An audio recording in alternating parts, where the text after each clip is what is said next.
ভোর রাতে রক্তাক্ত অবস্থায় উদ্ধার মালদার এক টোটো চালক। মালদা মেডিকেলে তাকে নিয়ে গেলে তাকে মৃত ঘোষণা করা হয়। নাম সঞ্জয় চৌহান। শরীরে একাধিক আঘাত। সেবক প্রতিনিধি আমার সঙ্গে রয়েছে। সেবক, কি জানতে পারছি, কিভাবে ঘটনা ঘটলো, কারা ঘটালো? একদমই, দেখো, এখনো পর্যন্ত রহস্যজনক খুন বলা যেতে পারে। মালদহের এই 22 বছরের যুবক সঞ্জয় চৌহান মালদহের ইংরেজ বাজারের নেতাজি কলোনি এলাকার বাসিন্দা।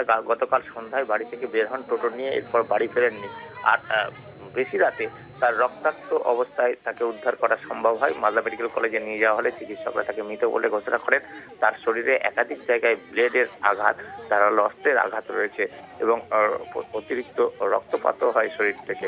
এবং এই ঘটনায় কে বা কারা খুনের সঙ্গে যুক্ত তা এখন স্পষ্ট নয়। ইংরেজবাজার থানার পুলিশ তদন্তে নেমেছে।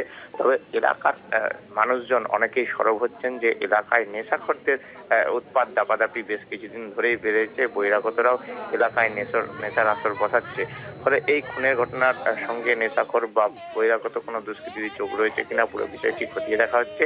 এই যুবকের সঙ্গে কারো কোনো ব্যক্তিগত আক্রোশ বা শত্রুতা ছিল কিনা তাও পুলিশ খতিয়ে দেখছে। কিন্তু যেভাবে এই খুনের ঘটনা ঘটেছে, পরিবারের দাবি খুনের পাশাপাশি ছিনতাইয়ের ঘটনা হয়ে থাকতে পারে। পুরো বিষয়টি এই মুহূর্তে তদন্তের স্তরে রয়েছে।